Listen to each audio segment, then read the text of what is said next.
Okay, what's going on, guys? It's Trev back again, here to bring you another video. This one's going to be doing a video review of The Walking Dead Volume 11 trade paperback, Fear the Hunters.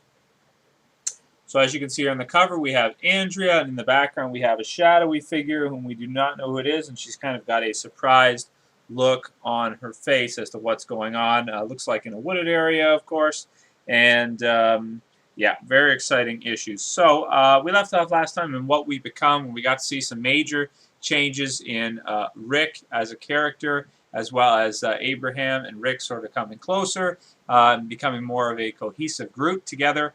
And them on their mission sort of to Washington, D.C. So this is on their way there.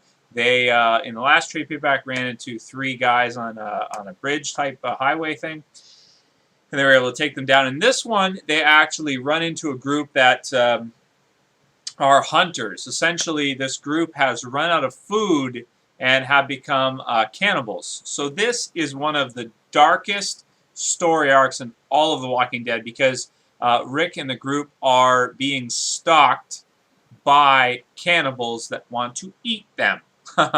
It is absolutely terrifying.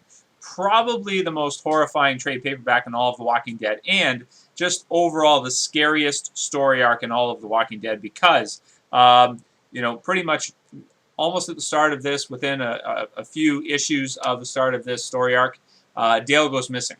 He goes out to go to the washroom, and he goes missing.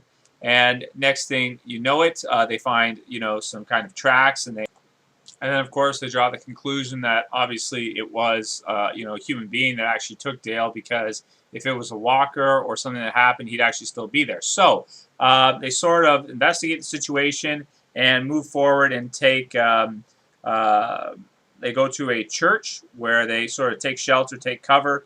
And while they're there, this group of cannibals is, sort of keeping an eye on them, stalking them outside of the church. Also have a few incidents where they shoot at them, they shoot back, this type of thing. Rick decides they're going to take the offensive, and they're going to go after this group. And then they track down the group, they find them, and they, a battle ensues, and Rick's group basically takes out the cannibal group in a gruesome fashion. One of the coolest parts here is, let me show you this spread page, where Rick says, "Hold him down," and basically, got that look on his face like he's gonna, hold him down. So, there's just, and they they brutalize them and then take their weapons and everything else and all that stuff and kill them all, basically. Of course, that being said, this is the last trade paperback that Dale is in. This is actually the death of Dale in this trade paperback. He finally dies off, even though he made it a while. Like, this is volume 11. In the television show, he didn't even make it past the second season, so that'd be like volume 2. So definitely Dale had a much bigger role in the comic book series. I think he's a great character, a very interesting character. Was a lot of fun in the series, but totally different character from the television show to the comic book, at least in my mind, because in the comic book, I didn't see Dale as being that sort of like voice of humanity in terms of ethics and stuff like that. I just look at him more as like sort of being that he's older, thinking that Rick is very rash in the decisions he makes, and wishing that Rick would just like settle down and just be more conservative. But obviously in this type of world, being conservative and just settling down sometimes can be even worse than taking an aggressive stance, offensive stance. And in this one, it shows that Rick's decision to make or take an aggressive stance against the hunters, the cannibals, so to speak, was the right one, and they ended up getting away with only one casualty, which was Dale.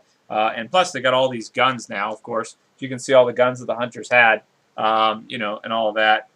It's definitely one of the darkest storylines in all of The Walking Dead. Here's one here where Dale wakes up in captivity of the the hunters. It's definitely one of the scariest, I think, one of the darkest of all the series. But it's super exciting. This is one that I don't know if I like to necessarily, read it. like what I'm saying is, I don't know if this is one I like to read a lot because it's so dark. I guess I do, even though it is really dark. I do like it still, because as bad as the hunters are, the people that are you know, going after them are, it's that much cooler when Rick and the group defeat them and, you know, do this to them, basically, you know, use all kinds of weapons against them and just murder them. So this one I'm going to give. I guess I'm going to give this one a 9 out of 10 as well, because of the fact that we got to see Dale dying in this issue is a big thing to happen. And also, I think that being that it's the most terrifying trade paperback in all of The Walking Dead, and probably one of the scariest I've ever read, because when you're reading this the first time, you don't know who's going to live and who's going to die. You really don't, because we got to see in What We Become, you know, anybody can die. Lori can die. You know, Judy can die. If Herschel can die, if they can die, anybody can. So all bets are off. And then this one, of course, Dale does. So another great trade. I'm going to give this, I guess, an 8.5 out of 10. I think it's very good in comparison to the others, and definitely in terms of horror, it's probably the most horrific of all The Walking Dead, just because of the cannibals and just the feeling of being stalked is really quite scary. So it's great. Anyway, that's it for this video, guys. Again, another 3 days. We'll do another one later.